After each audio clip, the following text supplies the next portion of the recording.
Must be the charcoal and stuff burning. Starting to get some good smoke out of the chimney there.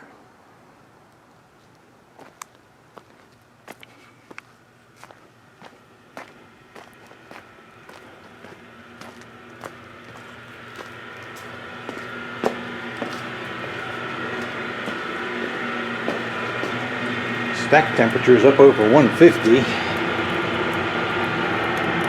Flames going on in there. Crock gets closed again.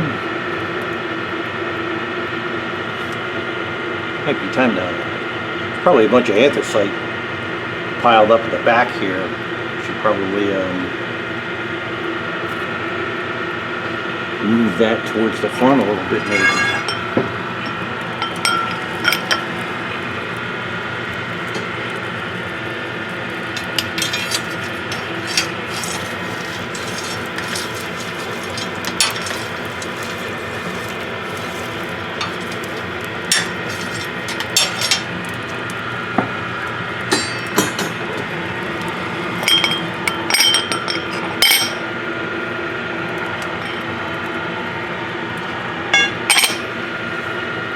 Once the anthracite light's pretty good, we'll run the auger and get some more coal in there. Don't want to add it too fast because it could lead to a kaboom. It looks like it's trying to, the anthracite's lighting down there, so we'll load some more on top.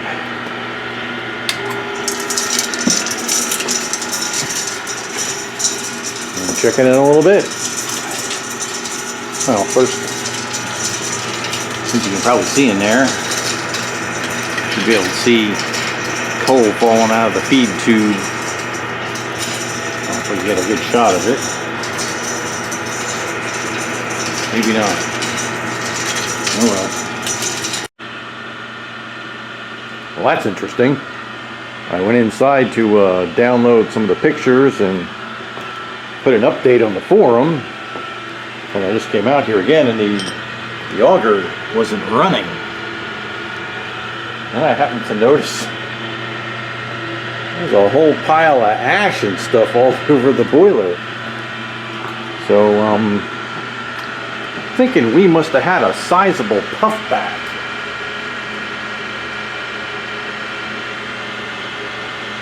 So yeah, interesting.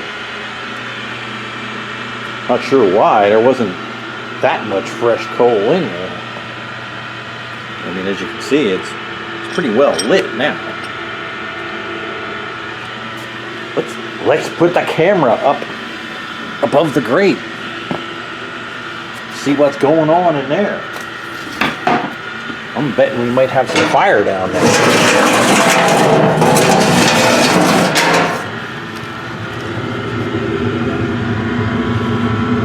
Oh yeah.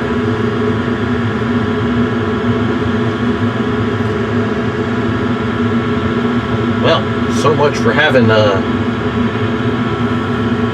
enough ash on the bottom.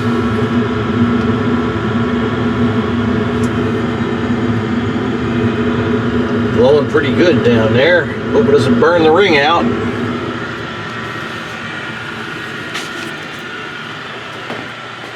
All right. Guess we got to figure out how to feed more coal on top since it's ready for some. I'll probably just set the ashing temperature higher so the auger comes on. We have the belt off of the ashing mechanism so it won't ash. We don't want it to ash probably, I don't know, for the first at least probably 8 hours of running. Okay, lights out now. Time for some fire picks.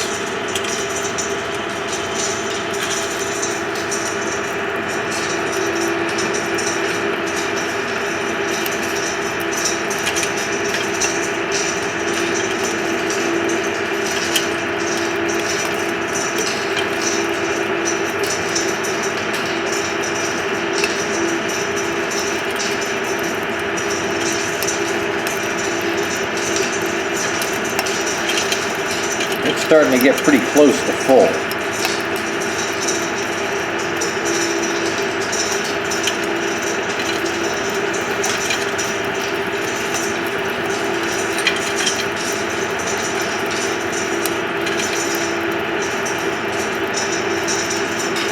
Again, I have the transfer head cracked open, and since the feed tube isn't full yet, it's letting a little overfire air in to burn off some of these volatiles that we're building up.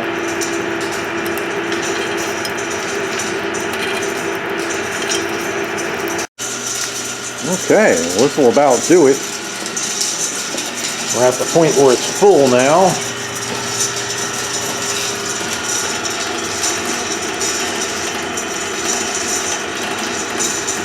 Crazy Axeman fire is going there.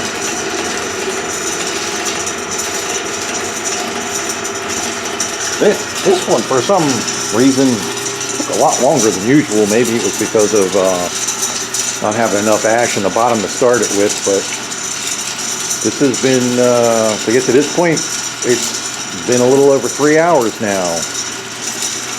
And the fan has run non-stop for over 3 hours.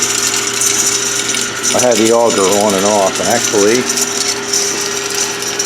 our ash temperature is a good bit below the set point now, so it's probably actually time to put the belt back on the ashing motor and let it ash. The other thing is the stack temperature is not going up very high. I would expect something more like 250. Let's see what the barbecue thermometer says. Well, the barbecue thermometer says, get it in here, it's like 290. So okay, I guess it does have enough heat. Next we'll get the crazy ashing mechanism going. Okay, well here it is, in its full glory.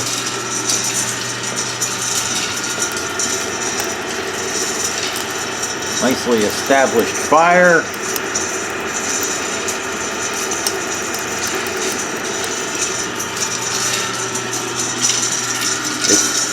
Now that it's got a full fire, it's really gaining on the boiler temperature now. And it's ashing right now, and I'll put you down here so you have a look at the crazy ashing system.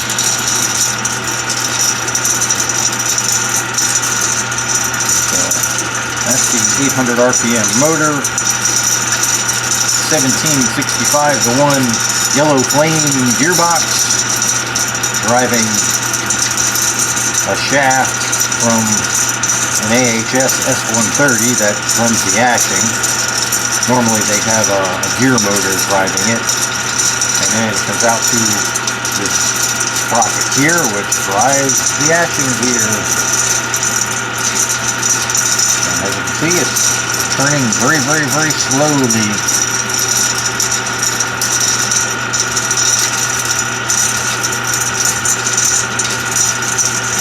I'm not sure about this fan motor that's on here. It seems to be making quite a bit of noise. It was the one that came with this boiler, and it's old, so I lubed it up. It doesn't feel like it's got any play in it, but it does make some noise.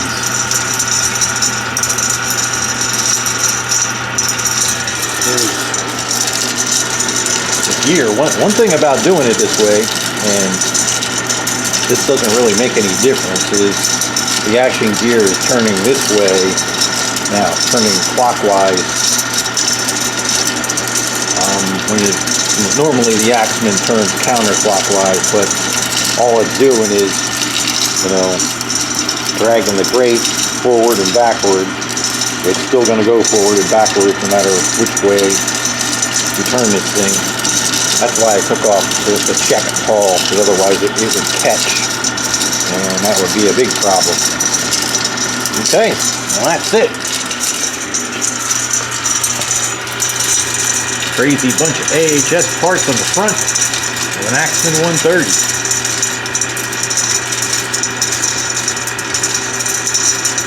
Got the garage door open, so it's kind of cold in here, and the radiator's running full blast, so pretty soon we'll be done with our 3-hour run here.